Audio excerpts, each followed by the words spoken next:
Welcome to the channel, everyone. This is Crypto News Flash for those who are new here. As I always say, stick around. And hopefully, by the end of this video, you'll consider subscribing. Lately, I've been discussing the recent summit quite a bit, and whether or not you liked what was said, that's completely fine. I understand that there was some disappointment surrounding it. However, one of the biggest aspects I've been focusing on is the path forward for crypto in the US. Specifically, based on what I've heard from many CEOs and founders in the space, it feels like a major shift is taking place. We're starting to see a lot more positive engagement with crypto companies like Coinbase, for example. I really hope this trend continues, especially since we're still waiting for the full green light in the Ripple case. It hasn't happened yet, but I do believe we are witnessing some of the most significant moves in both adoption and innovation. I also hope this translates into strong price action.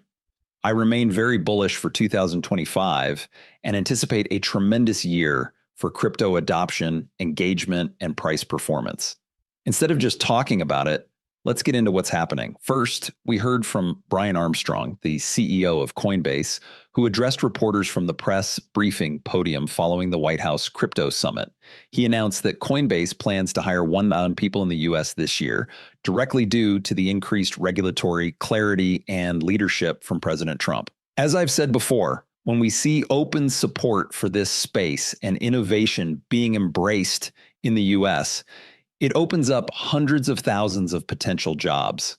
Considering the size of these exchanges and crypto companies, it only makes sense for them to thrive in the US as they contribute to economic growth and job creation. This is great to see. Additionally, we heard from Brad Garlinghouse, who stated that some weeks in crypto feel like months. He highlighted the White House Crypto Summit, the CFTC CEO Roundtable, and various other major announcements. There's been a lot of discussion about what the White House plans to prioritize regarding crypto, particularly regulatory clarity through congressional action, a Bitcoin reserve, and support for S-coin innovation backed by U.S. treasuries. He was pleased with the administration's support and emphasized the need to move beyond the usual infighting within the industry. The goal remains a level playing field, and it was encouraging to hear others in the room echo this sentiment. The industry must unite to push forward much-needed legislation in the U.S. A huge thank you went out to Donald Trump for welcoming the crypto community to the White House, an incredible contrast to the previous administration's approach. A special thanks was also given to David Sachs, Bo Hines, and Caroline Dam for hosting at the CFTC. Now, looking at the key attendees, we know Chainlink and Ripple were present, along with many other major players in the industry. Notably, Ripple has had multiple meetings with the CFTC. Caroline Dam even visited Ripple's headquarters back in September 2022, while they were in the middle of their lawsuit with the SEC. That meeting was significant, and I still believe it holds importance today. I wish we had more insight into what was discussed and what the plan of action was moving forward. There's undoubtedly a lot of information that hasn't yet been disclosed. Moving on, Johnny Deaton quoted Brian Armstrong, emphasizing the urgent need for stablecoin legislation and a market structure bill. He pointed out the outdated 1930s era statutes and 1946 case law being applied to modern blockchain and AI technologies. He called for clear CFTC governance over digital commodities, better centralized exchange oversight, and stronger protections for customer funds in cases of bankruptcy. Additionally, he highlighted tax policy reform and adjustments to accredited investor rules. I completely agree. One of the biggest issues with crypto taxation is capital gains on stablecoin conversions. It makes no sense to tax someone for converting crypto into a stablecoin if the funds remain within the ecosystem. If someone cashes out into US dollars and deposits it into a bank, tax it all day. But taxing reinvested funds within the crypto ecosystem is unnecessary. Hopefully, we see changes addressing these issues soon, including the 5 key points outlined by Johnny. Shifting gears, IMF Managing Director Kristalina Georgieva made notable remarks on March 5th, which were highlighted by subjective views. We also know trade is no longer the engine of global growth it used to be. And we are in the midst of massive transformations, from rapid advances in AI to changing patterns of capital flow and trade. We are meeting against this background when governments worldwide are shifting their priorities. The new US administration is rapidly reshaping its policies on trade, taxation, public spending, deregulation, and digital assets. And other governments are also recalibrating their approaches and adjusting their policies. She pointed out that the new U.S. administration is rapidly reshaping its policies on trade, taxation, public spending, deregulation, and digital assets. She emphasized that this shift isn't just happening in the U.S. Other governments are also adapting. Now is not the time to fall behind. The crypto landscape has changed drastically, and regulation is the last major step before full adoption. Once regulatory clarity is in place, price action will no longer be the primary concern. The focus will be on the scale and utility of the industry.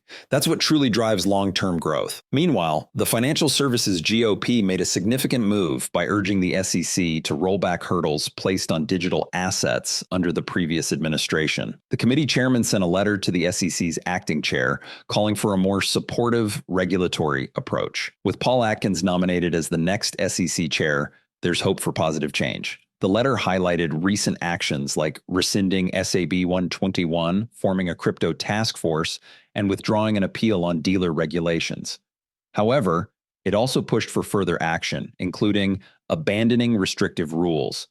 The SEC should withdraw the proposed custody rule and the exchange ATS rule that could negatively impact DeFi.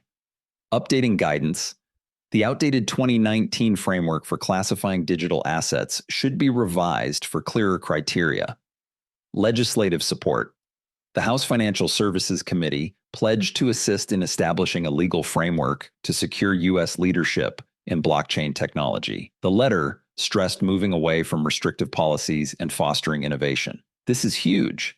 The focus on regulation is growing, and while there's still a lot of work to do, we're seeing real momentum. Back in early February, I discussed the Federal Reserve's stance on stablecoins, and that discussion is more relevant than ever. The Fed has acknowledged that stablecoins offer new payment possibilities and competition within the financial system. They believe that with proper regulation, stablecoins could reduce costs and improve efficiency.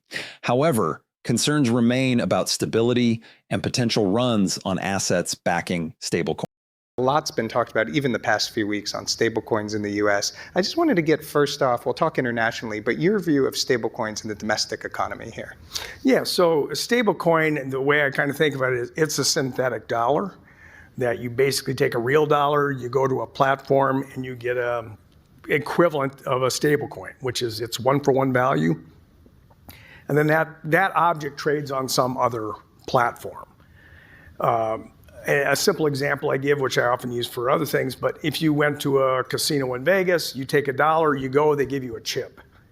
That chip is worth $1, and at the end of the night, when you're done using it, it goes back, you convert it back into $1. So that's what I mean by a synthetic dollar. It's much like a poker chip at a casino. Now, these things trade on a different platform, typically in the crypto space. That opens up a whole nother world of possible payments and payment rails. And so what I like about the stablecoin is it's another way, it's kind of just like commercial bank money is a synthetic dollar. These things just open up other payment possibilities. And if they can do that in a way that opens competition, broadens the reach of the payment system, drives down cost, makes things faster and cheaper, I'm all for it. I don't have any issues. Now, with stablecoins, there are some issues, right? So it depends on whatever the model is that you're doing it. The typical model is I give you $1, you give me a stablecoin, then you go buy short-term liquid treasuries, for example, with the dollar. And then you keep the interest rate spread.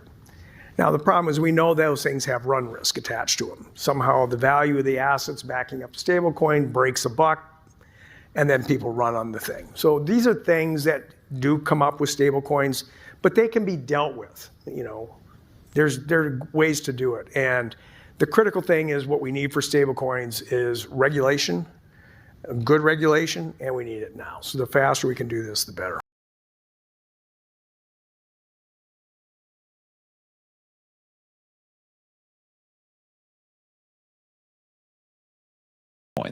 Regulation is the key. The government is moving quickly, and even the IMF's managing director confirmed this shift.